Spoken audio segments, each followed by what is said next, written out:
everyone, Assalamualaikum warahmatullahi wabarakatuh. Let me introduce myself. My name is Novita Fernanda Fabiani from the Public Administration Study Program with last ID number 193. Today, I would like to share a story about a leader I deeply admire. Many people think that leadership is about a loud voice or a shaking podium.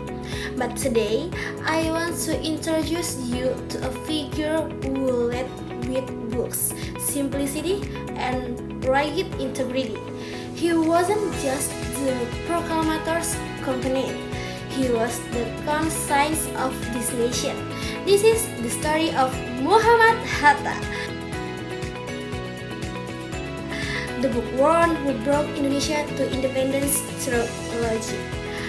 Born as a Muhammad Achar in Minangkabau, Hatta was the definition of discipline from an early age.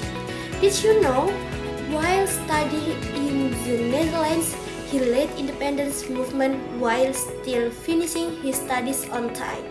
One of the most touching aspects of his leadership was his vow not to marry until Indonesia was independent.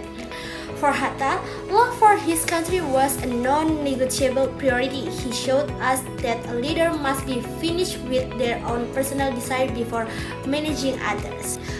Unlike Bung Karno, who was a master at igniting passion, Hatta was the man behind the scenes crafting the strategy. His leadership was evident in the independent and active, atau politik bebas aktif, foreign policy, a concept that gave Indonesia dignity on the world stage without becoming a slave to either the Western or Eastern blocs. Furthermore, Hatta was the mastermind behind the cooperative system. He believed that Indonesia's economy should not be controlled by a few wealthy individuals, but built on collective effort and kinship. He is known as the father of Indonesian cooperatives. The most fascinating part of Hatta's leadership was when he was no longer in power. In 1956, he chose to resign as vice president due to a fundamental difference in principle regarding democracy. He was never hungry for power. After retiring, he lived very simply. There is one moving story. He dreamed of owning a pair of polished shoes and kept a newspaper clipping of the advertisement in his wallet.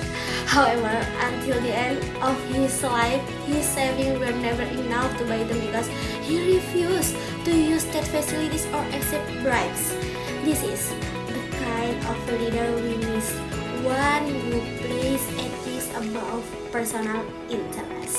Okay, from Muhammad Hatta, we learned that being a leader is not about who is the most popular, but who is the most consistent between words and actions.